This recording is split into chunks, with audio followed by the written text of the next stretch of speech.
Good evening, everybody, and thank you for joining me tonight as I talk about the gut microbiome and its influence that it has on the body. I'm sure a lot of you have probably done some reading on the gut microbiome or have come across different webinars, and hopefully, I can provide some new information to you tonight that you haven't read about or learned before. So, let's get started. This is just a disclaimer that I'm not giving any medical advice. Please, if you do have any concerns with your health care before starting or discontinuing any medications or supplements, please talk to the prescribing doctor first. Also, I want to know if you do have any questions throughout this webinar, please put them in the chat box. I can see them as I'm talking, so I'm happy to answer any questions throughout this process, or just feel free to shoot me any questions that you have at the end, and I'm happy to answer those as well. Alrighty, so if some of you don't know who I am, I just want to give a little bit of information about myself. My name is Dr. Katie Takacs. I'm originally from Michigan, where I went to Western Michigan University. I then traveled from there to chiropractic school in Port Orange, Florida. As a chiropractor, we have specialty areas that are called diplomates within our profession. The diplomate that I hold, the one that I hold a diplomate in, is the diplomate of the American Board of Chiropractic Internists. This is a diplomate that requires me to do additional training outside of my doctorate degree, and also requires me to take a certain number of boards so that I can practice this way. This is where I've gotten all of my functional medicine training from. And I'm going to be taking my nutrition boards in the spring, so I'm looking forward to doing a lot of studying again. Alrighty, let's jump right into the GI tract, or the gastrointestinal system. So first I want to start by going over some anatomy, because I think it's important to understand terms that maybe you either come across in things that you're reading, things that I'm going to talk about tonight, and also just giving you some information so you understand more about how your body works. So our digestive tract actually starts in our mouth. Even before that, if we want to go a step further, it starts in our brain. So if any of you, I'm sure some of you have before, you start cooking dinner and you're starting to smell the food and you're like, oh man, I'm really hungry. I can't wait to eat. Your mouth starts salivating. That's actually that's the first part of the digestive system starting to work. Your brain is releasing saliva so that you can better chew your food, better start to digest your food. So that process is happening even before we eat. So once we do start eating, our mouth, there's different enzymes in our mouth that start to break down certain foods, and that food then starts moving down our esophagus and into our stomach.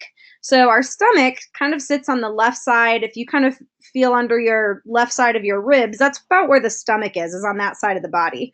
And the stomach starts producing digestive enzymes to break the food down into this stuff called chyme. Chyme is kind of just a bunch of digested food as well as a bunch of digestive enzymes kind of all mixed up in the stomach.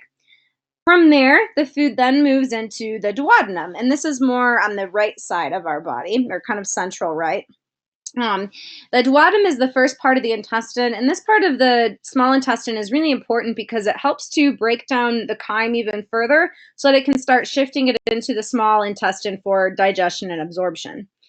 The small intestine is 20 feet long, and you're probably already wondering, well, why is it small and the large is only 5 and that one's the large one? And this is based on the diameter of the intestine. So the small intestines are a lot smaller in diameter than the large intestines are. However, they're really, really, really, really long. So all of those squiggly lines that you see in that picture to the right, kind of in the center, those are your small intestines. They kind of just make up this middle part of your belly. And when we get to the end of the small intestine, we see this little thing kind of sticking off here. That's actually your appendix. In that same area, that's where the large intestine starts. And your large intestine kind of goes up the right side of your body, travels across your body, and then back down the left side, and it kind of angles downwards towards our anus. And this part of the intestines, its role is to absorb all of the fluid and water from the stool. And this is what helps make it more formed. So it's really important to understand the anatomy of this, because if we have patients coming in that have diarrhea, then maybe that's telling me that some of the issues are stemming from the small intestine and not enough of the water is being absorbed to help form that stool. It could be the same if we talk about constipation. Maybe we're seeing constipation because the intestines aren't moving the food through it as quickly as it should be, and this is causing the backup of stool. So that's kind of why I wanted to outline this just general GI anatomy. My next favorite thing to tell people is that we are more bacteria than we are us. And what that means is our body, the human body, has 20,000 genes that we express. This is what gives us our eye color, our hair color. It's what determines different types of health conditions that we may have. So, genes control a lot of different things. And the gut microbiome expresses 3.3 million genes. So that's significantly more than what we are producing, or what we're expressing. What's also interesting about that is there are trillions and trillions of bacteria that exist within our gut. So, our bacteria in our gut has a huge influence on the overall function of our body.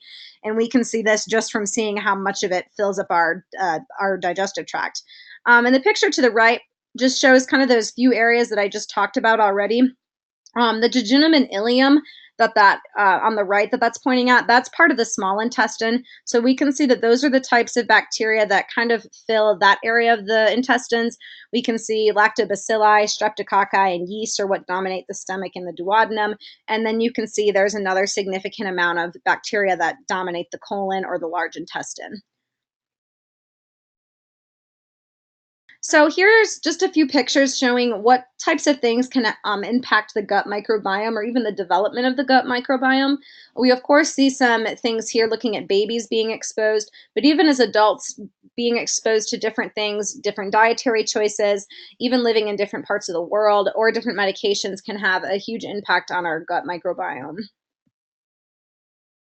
I like to point out that babies are born germ free. So, what that means is babies are born with no microbiome. They don't have any bacteria in their body.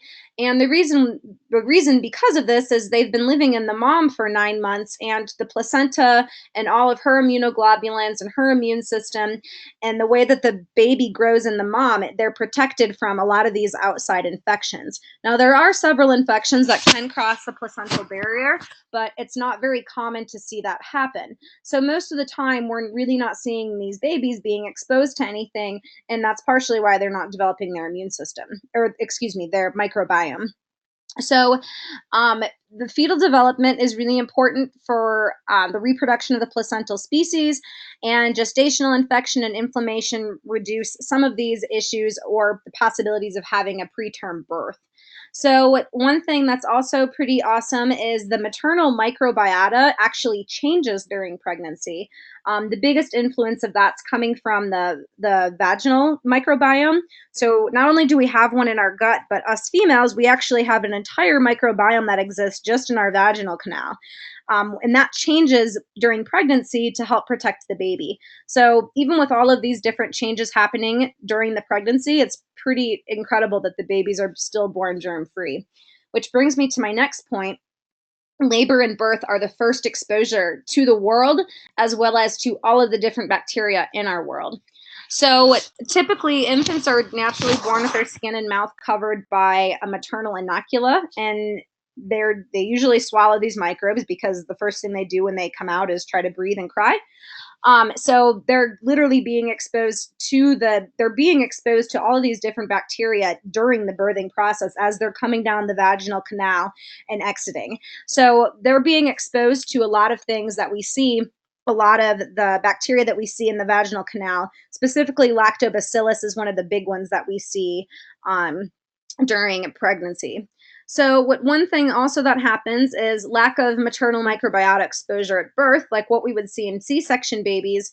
We see alterations in their microbiota. So, why that kind of happens is on when the mother has to when the mother undergoes a C-section, there's a lot of cleanliness involved because there's big surgery being performed on her.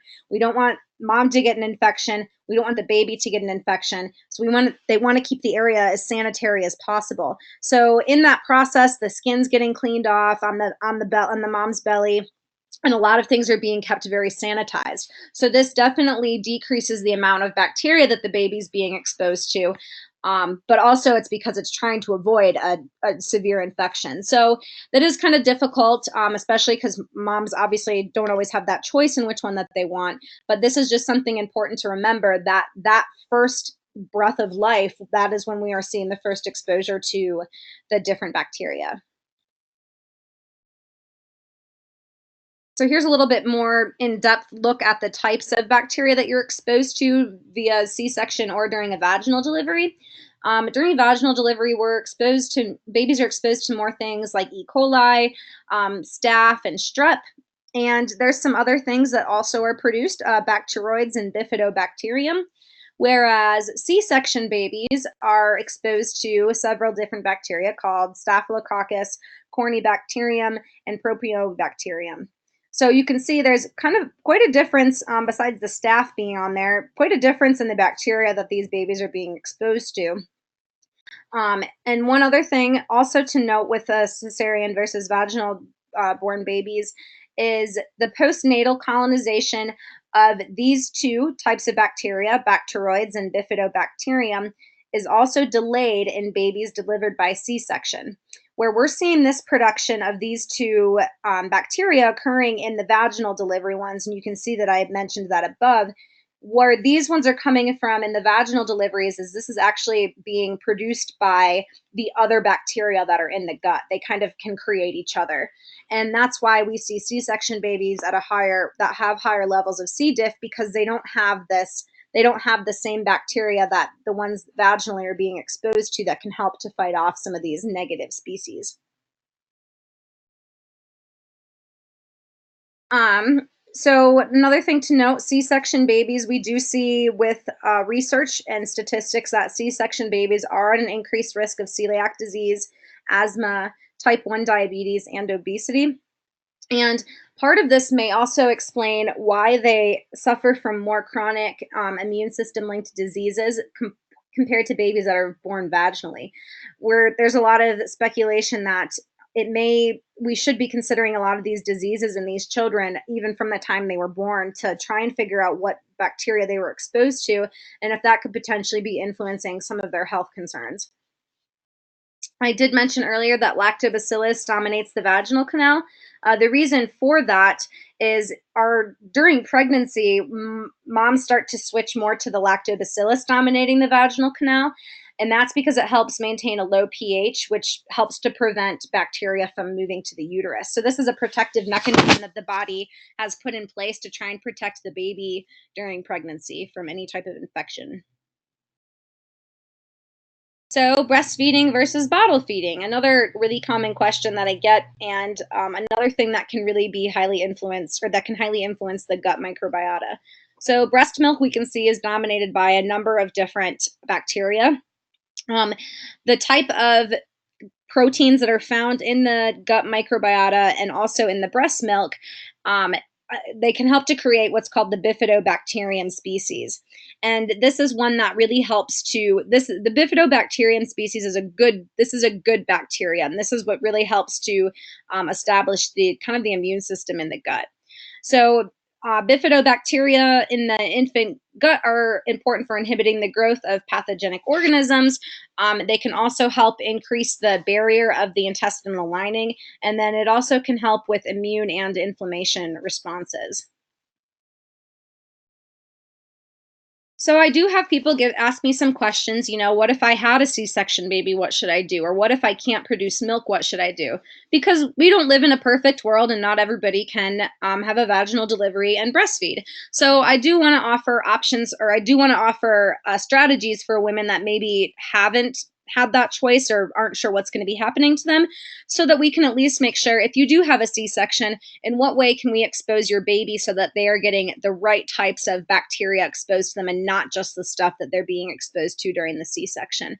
So there's lots of different things that we can talk about if that is something that the female is having had during her pregnancy.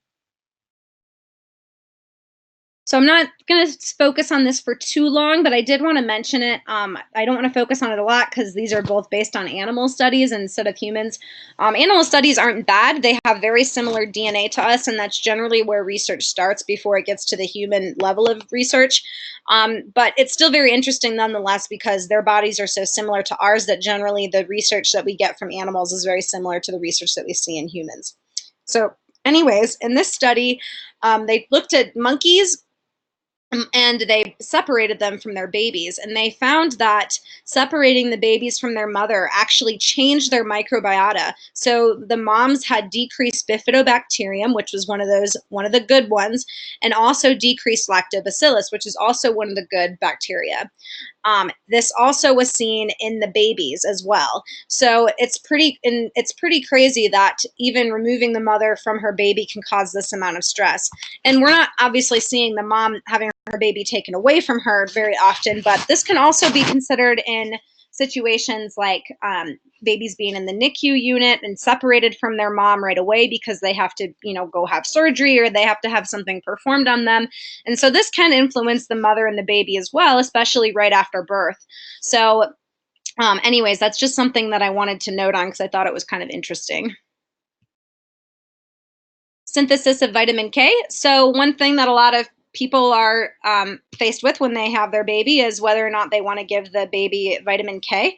The reason that this is prompted is vitamin K is actually, we produce it from the bacteria in our gut. So, as adults, we don't need to take vitamin K regularly because, or we don't really need to take it unless you have some sort of condition because our body is capable of making it on its own. But since babies are born germ free, they don't have the bacteria there that's able to create the vitamin K for them.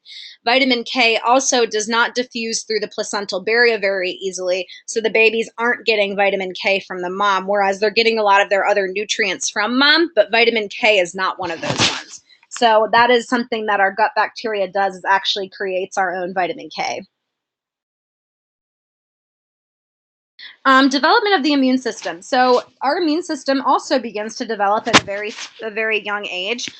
Infants start to develop during the first 6 months of life their immune system, and a lot of this is based on things that they're coming in contact with the world. They're breastfeeding from mom, who's passing antibodies and immunoglobulins and different proteins and vitamins and things that are helping the baby grow, and those things also can help to generate what we call T cells. And T cells are a type of immune cell that help to create other cells. So, another cell that I'm talking about is natural killer cells. And these are another type of immune cell that go around the body to fight off different types of infections. So, interaction between the gut microbiota and the gut mucosa, or the lining of the gut, this helps to regulate the production of different inflammatory cells. Including interleukin 8, interleukin 1, interleukin 10, and another one called transforming growth factor beta, or TGFB. So we can see that the microbiota can still play a huge role in creating all of these different immunoglobulins, inflammatory cells, and immune cells. So definitely we're seeing a lot of this development very early on in life. The hygiene hypothesis. So, when I gave this lecture last night, I had not a lot of people had heard about what this was. So, this hypothesis suggests that an overly clean environment, especially in early childhood, may contribute to the development of several childhood diseases. So, what this means is we may be living in a too clean society. And I know that that sounds silly, but think about it. There's hand sanitizers everywhere you go. So we're literally scrubbing off all of the bacteria that is on our hands throughout the day, and this is also kind of happening to kids, and not in any wrong way. We're told don't let your babies get sick, don't wear a mask when you come in to see my baby, wash your hands before you see the baby, and all of that's really great. But that's also preventing the baby from being exposed to the bacteria that's going to help shape their immune system and shape their microbiome. So this is almost somewhat detrimental to have this overly clean environment. So when we're telling kids, "Oh, don't put that in your mouth. It's dirty. It has germs on it." Maybe some of those germs aren't too bad because it's helping them build their immune system up. Obviously, we don't want them just rolling around in a really dirty environment and just eating, really dirty stuff. But I don't think that it warrants as panicked of a response when, the baby puts something in its mouth or they're licking something that's on the floor. That's what babies do. So this is also kind of nature's way of exposing them to the environment around themselves. Oh, another interesting thing that I didn't say about this hygiene hypothesis is a lot of these early childhood diseases that was referred to in this hygiene hypothesis tend to be things that are only occurring in developed countries. So places like the United States, where we're seeing a very significant rate of autism, a very high level, a very high number of children with ADHD, a significant amount of children also with anxiety, also with asthma, also with developmental disorders. And we're seeing a lot of those significantly more in the United States and developed countries than we are in underdeveloped countries. So that's just kind of interesting to think about. So, development of the leaky gut. I want to talk about this before we go further into this program because I want you to understand what I'm referring to when I'm referring to some of the areas of the gut. So, what we're looking at in the picture on the right side is this is looking at kind of the inside of your intestine. So, think about this lining the entire part of your intestine all the way around it sideways every which direction. So, what we're looking at in this picture on the left is the bloodstream is kind of this red line here, and then all of these other little hump things, these are called microvilli, or the tops on part on excuse me, the parts on top of that are called microvilli, those little finger looking things. In between these really big structures, you can't really see them, but we like to call them like tight junctions, and that's kind of these two big structures being put together is a tight junction. You can see they're really tight, nothing can really fit through there very well. Now, with the leaky gut, what starts to happen is something comes in, and this picture is using an infection to show this illustration. And this starts to create a lot of inflammation in the gut. This infection does. It starts to break down this mucus lining that acts as this protective barrier, and it makes these tight junctions not so tight anymore. So now you can see in the picture to the right that these tight junctions are now kind of separated. They're not the same sizes that they were, and things are kind of moving through them and into the bloodstream. So when those tight junctions aren't working as well as they should, or they're being compromised, that infection that was in the gut that we're seeing above is now able to move through the tight junctions, or no longer tight junctions, I should say, and into the bloodstream. And that's what we're seeing illustrated on that picture to the right. So that's what's happening with the leaky gut.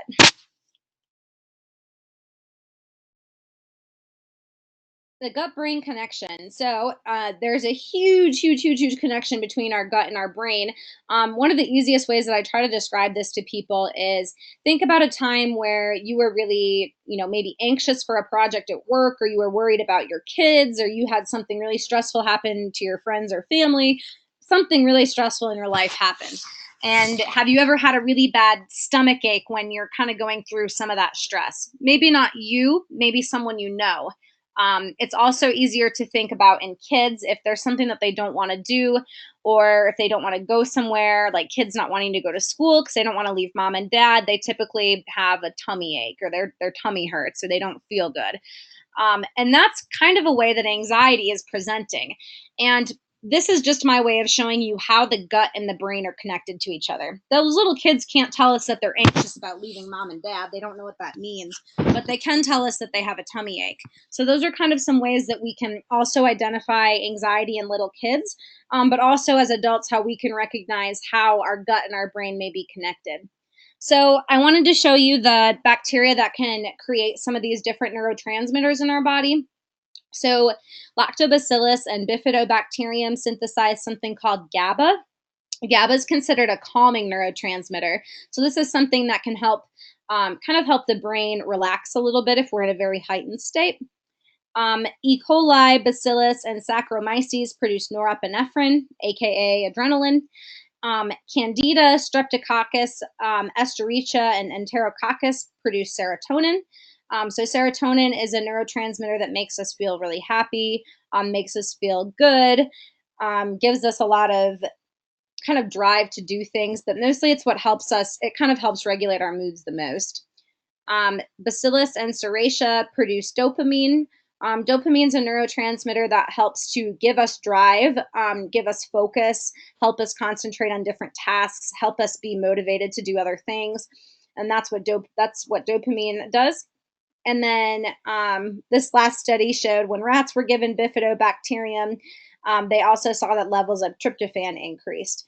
Tryptophan is kind of a building block neurotransmitter. It eventually gets converted into serotonin, and that eventually gets converted into melatonin.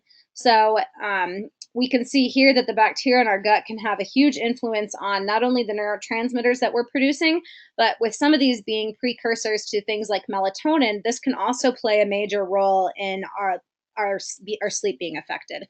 So even the bacteria in our gut can almost influence how much sleep we're getting. The gut and depression. So depression is a very common thing that I hear in practice, and oftentimes people are like, "I don't know why I feel this way. It kind of came out of nowhere," and that's unfortunately, that's just kind of how depression works. But there's usually there's something we can do to help find that, because sometimes people are like, "I don't know why this is happening to me. Like I'm not sad. I'm just depressed," and they feel guilty about it usually, but there shouldn't be guilt associated around it. It could literally be your gut bacteria that is making you feel that way. So this research study looked at the brain function using an MRI. So they literally were watching the brain during this process, and they found that chronic low-level inflammatory conditions that we see with depression may also be associated with gut permeability disorders. And when you hear gut permeability, that's referring when we have an increased permeability, that's referring to the leaky gut. So permeability is talking about how easily things move from the inside of the gut into the bloodstream. So, anyways, with depression, we're seeing that there's a lot of inflammation, and they're linking it to this gut permeability. So, it's pretty impressive that we can see a connection between how our gut's functioning and our moods, that it has this big of a role.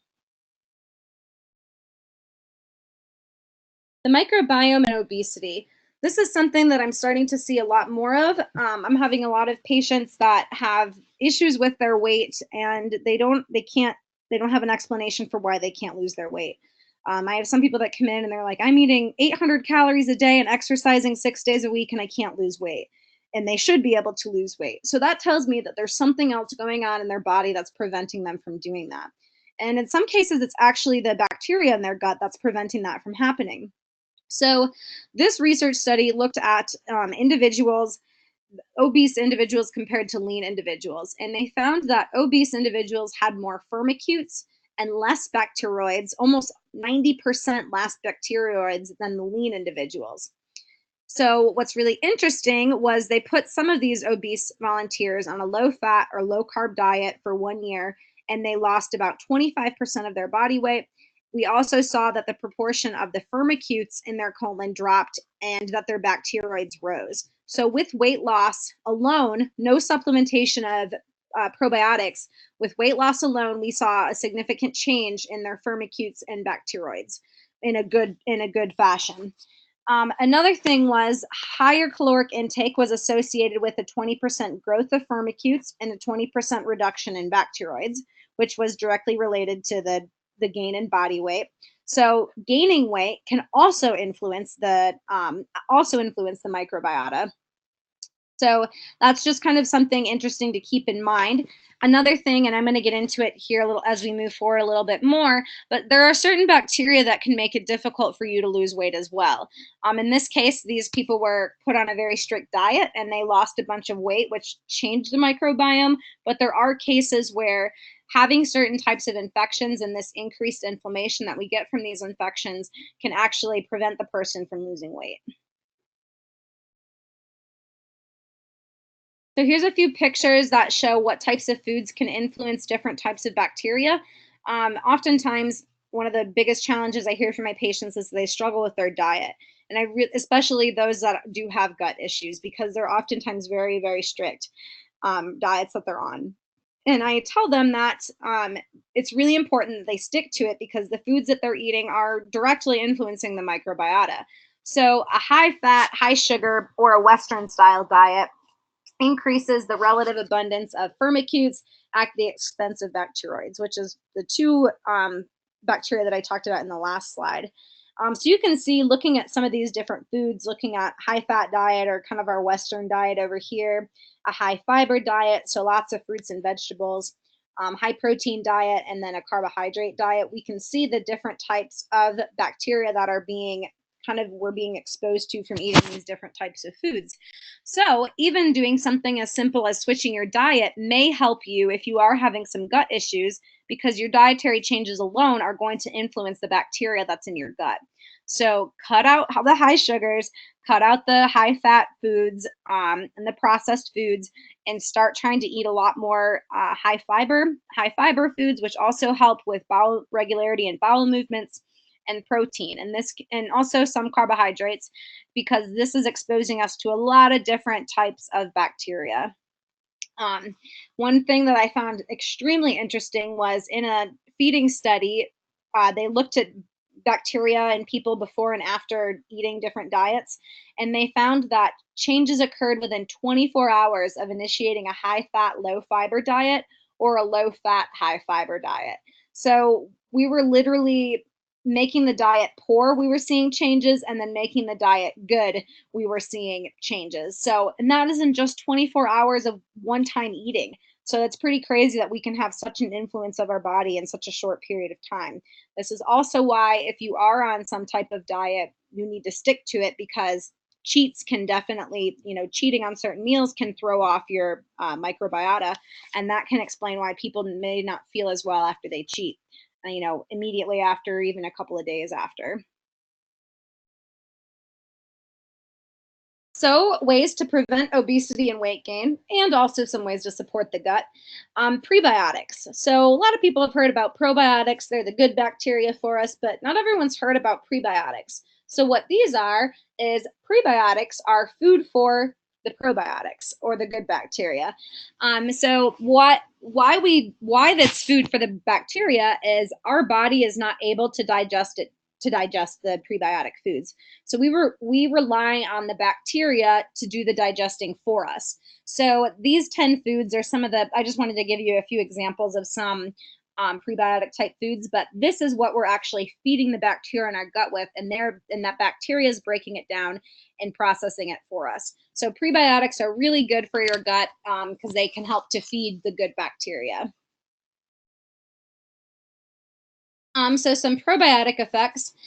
Um, so one thing that I wanted to focus on was also that giving a lot of the good bacteria, especially if you're lacking those, that can help. One, we know it can make a huge difference on your weight. It can make a big difference on your moods. It can make a big difference on your digestion. So there's a lot of different things that supplementing additional probiotics can help with. And one specific probiotic called Saccharomyces boulardii. This is a beneficial yeast, and it helps to increase IgA production in the gut. IgA is the immunoglobulin that is kind of the first response in the gut to infections, and it kind of helps act as this barrier. IgA produces a lot of mucus, and that's kind of what forms that mucus layer in our gut, that protective layer. There's also certain probiotics that can help to improve the tight junctions. And if you remember from earlier, those tight junctions are what's damaged in the leaky gut. So this research article came out, I think it's been in the last 2 months that this came out. It's a very, very new study. Researchers looked at the interaction of antibiotics, vaccinations, and how both of those things can affect the immune system. So what they did was they took two groups of women, one group, or not women, excuse me, two groups of people. One group was given antibiotics prior to receiving a flu vaccine, and the other group just received the vaccine. Researchers found that giving antibiotics induced significant and cellular changes within the immune system, promoting a pro inflammatory state. So basically, they're saying antibiotics are creating inflammation within the body. Um, they also said the study also suggests that receiving antibiotics prior to a flu vaccine will leave people at people at a higher risk of getting sick compared to those who did not receive antibiotics.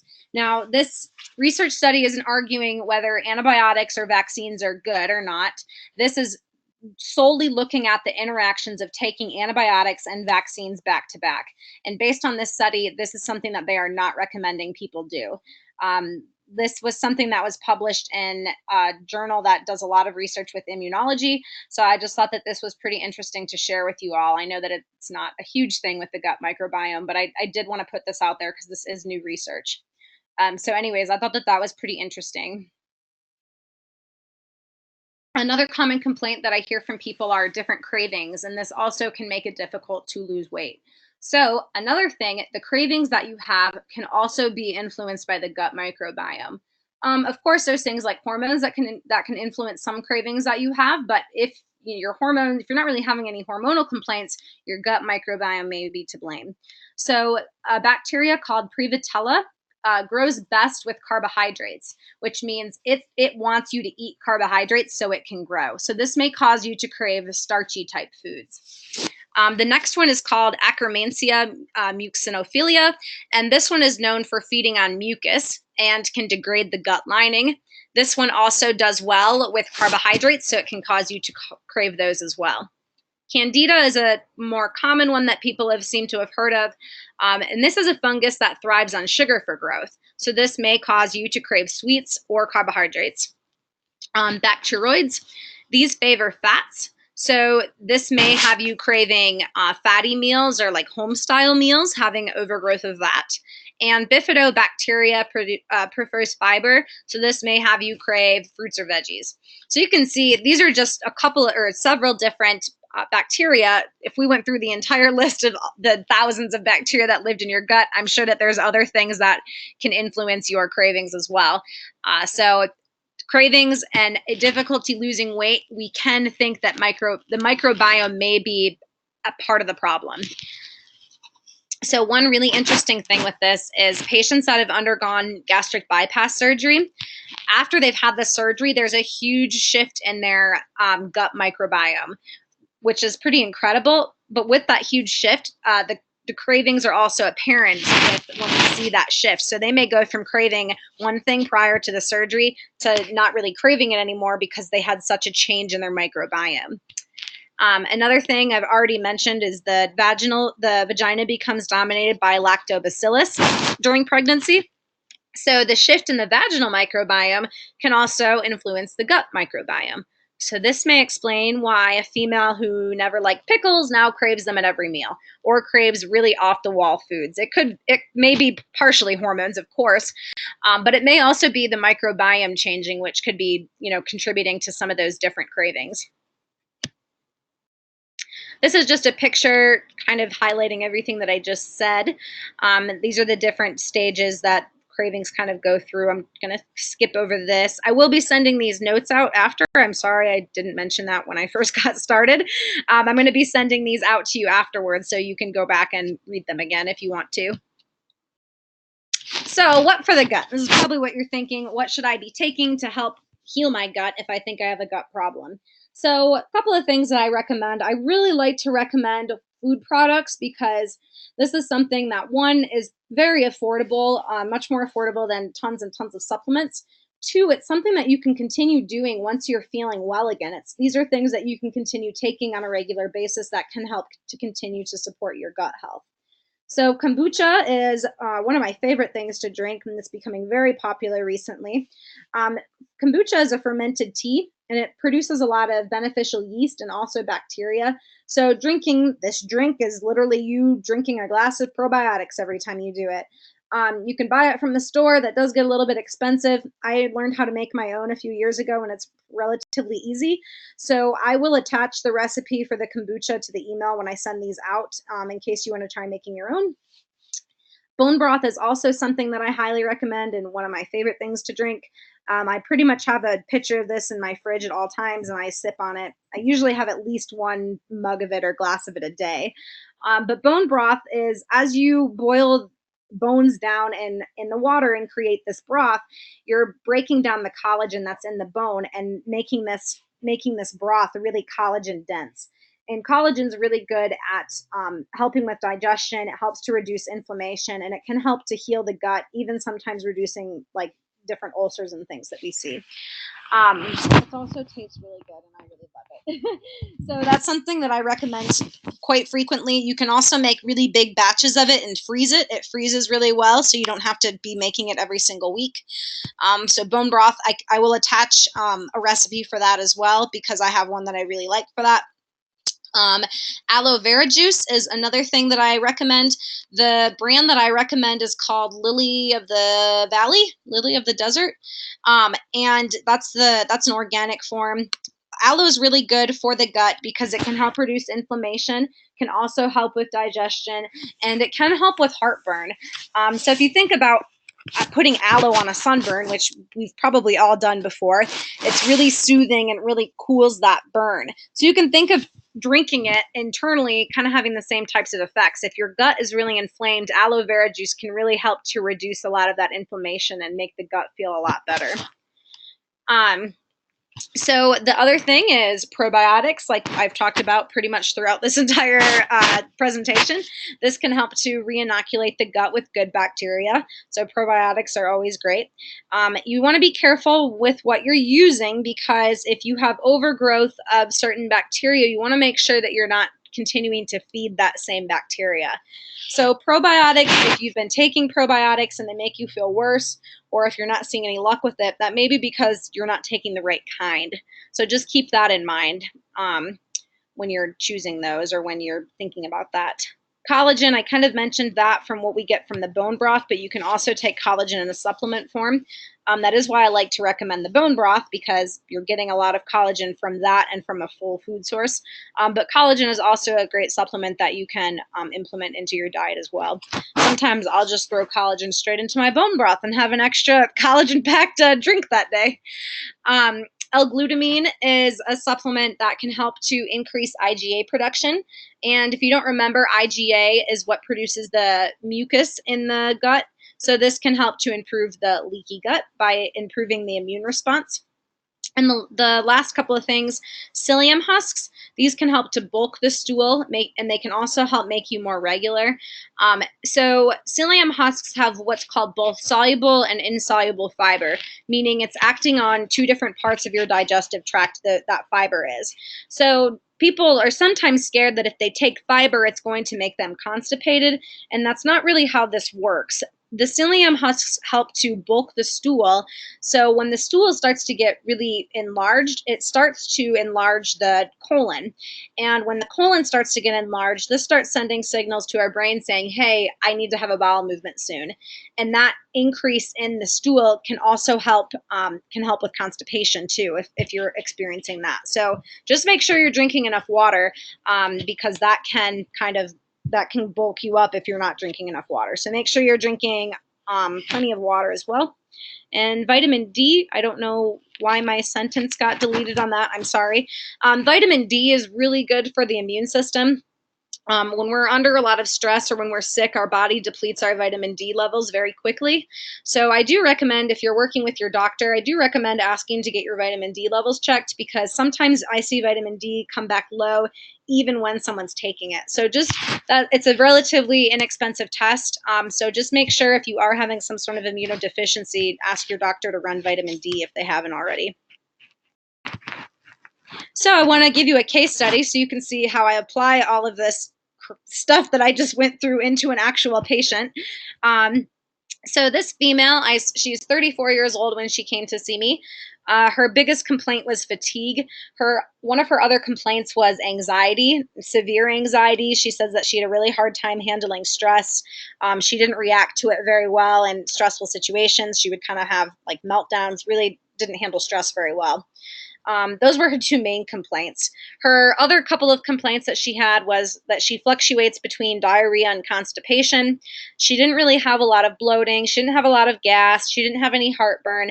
It was really just diarrhea and constipation. And some days she was completely regular and had formed bowel movements. So it was her bowel movements were kind of irregular in how she was having them. Some of her frustration came in because she is eating a very clean and restricted diet when she came in to see me. She was already gluten-free, was dairy-free, was already limited in a lot of foods. So she had a lot of frustration behind why she was still feeling the way she was. And then she also had some complaints of hair loss and hair thinning on her legs. That wasn't a huge complaint, but just some things that she had mentioned. So we ran a stool test. I ran a stool test in her to see what was going on with her gut. And this was some of the stuff that we found. So try not to pay attention to all of those words on there, because I know it's really overwhelming, the amount of information that's on there. So I highlighted the 3 that were positive in her to the right, because the other stuff is way too, I could spend an entire day talking about all of that. And I have. So bacillus is a bacteria where high levels can come from decreased digestive function, SIBO or small intestinal bacterial overgrowth, or constipation, which we knew that she has constipation at times. Streptococcus is another infection that she had that was present. This shows high levels in the intestine may come from low stomach acid, PPI use, reduced digestive capacity, SIBO again, or again, constipation. These elevated levels may also cause loose stools. So not only was she dealing with the constipation that was potentially contributing to this infection, but she was also having loose stools as a result of this infection. Prevotella was another thing that was elevated in her, and these high levels may result from reduced digestive capacity or a high starch diet. So for her, it was likely more related to her decreased digestion that she was having that was causing the elevation in that. The other thing that I want to point out on this particular section of the test that we're looking at here, you can see at the top of that picture it says opportunistic bacteria. So, all the way down from opportunistic bacteria to the fungi and yeast, those are all bacteria that exist in our gut all the time. In healthy people and sick people, those are all bacteria that create the microbiome. So it's not necessarily that we're looking to completely eliminate this bacteria, but we're looking to bring it down into levels that should be normal again. Because having elevated levels of even this good bacteria can be somewhat, or not good bacteria, but even having elevated levels of the bacteria that always lives in our gut can be detrimental to our overall health. This section was definitely where we were seeing some issues with her. This is where I think most of her problem was stemming from, was this Giardia infection. So Giardia is a parasitic pathogen. So this is not something we should have in our bodies. This is the most common way that people get this infection is it's referred to oftentimes as camper's diarrhea or hiker's diarrhea. Typically, it's from some sort of contaminated water, and the patient had traveled a lot, so she wasn't sure when she may have been exposed to that. So some of the symptoms include diarrhea, bloating, cramping, weight loss, malabsorption of nutrients, and steatorrhea, which is fatty diarrhea. This may also cause malnutrition and vitamin B12 deficiency. And the other really interesting thing with this is some of these patients may also be asymptomatic. So they may not even be showing symptoms, maybe besides some very minor GI symptoms. So that can make it, that was likely why it was difficult for her to find out that she'd had this GI infection for so long, because she didn't have a ton of GI symptoms. It was mostly she had occasional diarrhea and constipation. Also, the potentially the B12 deficiency could have potentially been causing the hair loss that she was having, as well as the hair thinning in her legs. That may have been contributing to that. And of course, all of this was contributing to her overall fatigue because her body was trying to fight off all of these different infections that she had. Um, and on her last page of her stool test, we looked at parasites, and she also had a protozoa present called Blastocystis hominis. So symptoms for this can include diarrhea, abdominal pain, nausea, vomiting, fever, fatigue. This may be present in people with IBS, and it can also cause infective arthritis. So people that are having a lot of pain may not, it's not a bad idea to be looking at their GI test to see if the infection is creating an infective arthritis. Thankfully, she didn't have any worms. You can see none of those were detected. And if we look at the intestinal health section, she had one marker that was really high, and that's the secretory IgA. So you're probably kind of confused and thinking, I thought IgA was, low with leaky gut, and now you're saying it's high in this woman with all these infections. So when we see this elevated, IgA or immunoglobulin A is the main immunoglobulin in the intestines. And that is partially due to its ability to produce mucus. So it represents a first line of defense in response to different pathogens and infections that it comes in contact with in the body. So when we see really elevated levels of this is likely because there's a significant amount of inflammation, and the IgA is responding to all of these infections in her body. Likely the IgA is elevated because of the Giardia or the Blastocystis hominis.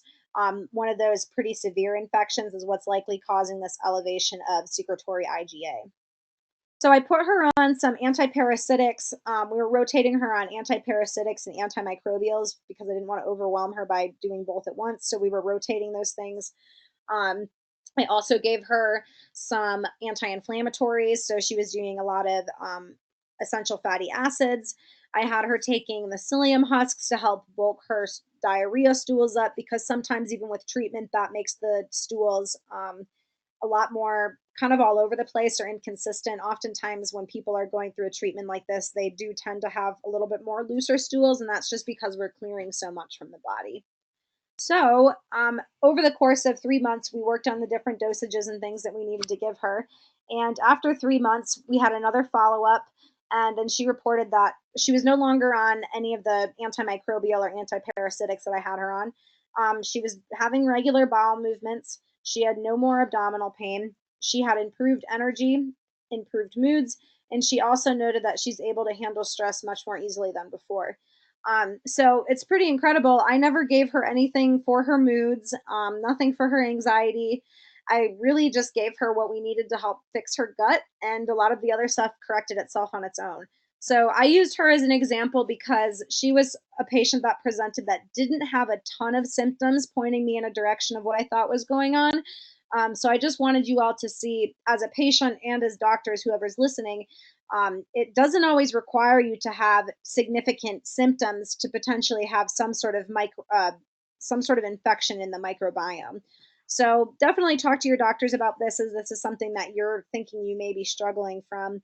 And doctors, be sure to ask your patients a lot of these questions to see if there is a connection between maybe some of their anxiety and mood issues or other types of symptoms if it's related to the gut microbiome. So, unless anybody has other questions, I would like to thank you all for joining me tonight. Here's some contact info for me. This is the link to my website, my office phone number, and I'm very active on both Instagram, and our office is very active on Facebook. So check us out on social media. If you have any questions, please feel free to contact me on any of these things.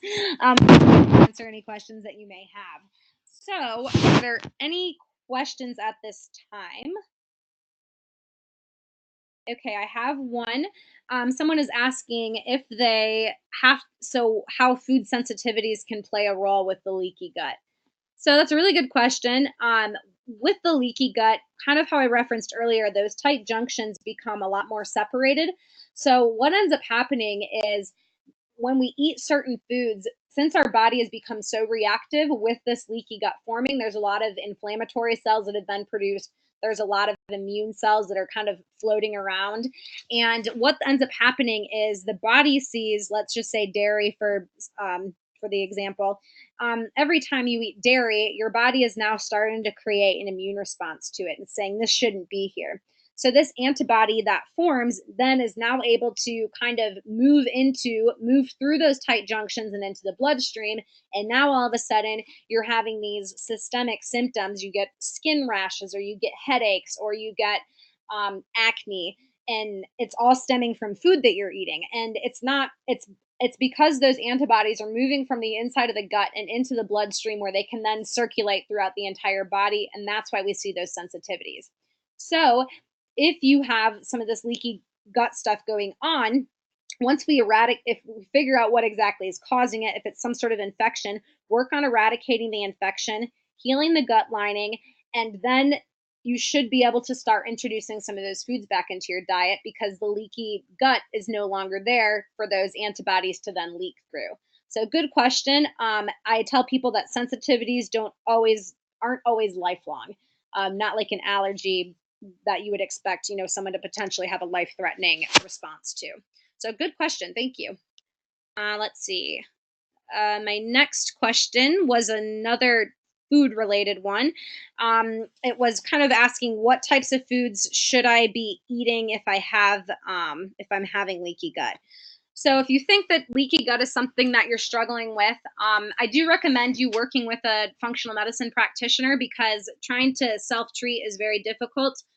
Even as a doctor personally, I don't treat myself. I go see other people that give me advice. We can't be very objective in our own care. So I do recommend, if you are having issues, to try and find a functional medicine doctor who can help you. But to actually answer your question, you can start by doing a food diary. So a food diary, I usually recommend people to keep a diary for about, 3 weeks to a month, maybe 2 weeks, just depending on how consistent your diet is or if you're eating the same stuff all the time. At least 2 weeks, though. So keep track of the food that you're eating every single day. You don't need to keep track of how much, just keep track of what types. And then also jot down some of your symptoms every day. And do that for 2 weeks and look back through all of your notes at the end and see if there's any patterns or consistencies in when symptoms showed up versus different foods that you ate. Now, this is very challenging to do, but this may help you narrow down a few things that you may be eating that are contributing to some of your symptoms. If that's not helpful enough and you're still not getting enough answers from a food diet, you can do actual food testing. I recommend having IgG and IgA food testing. This looks at and this can look at all types of different things. This can look at different grains, dairy, eggs. Food testing can give you very black and white answers as to what the body's responding to. The reason I recommend IgG and IgA is because those are immunoglobulins that exist in our body. So we're looking to see if there's an immune response to the foods that you're eating. And that's why I like this very objective test. That's another way that you can find out what your food sensitivities may be. Another thing that you could do, it's very challenging, but it is possible, is to do an elimination diet. What this is you eliminate one food for at least 2 weeks and see if any of your symptoms change. If they don't, then you can either add that back in or remove a second food.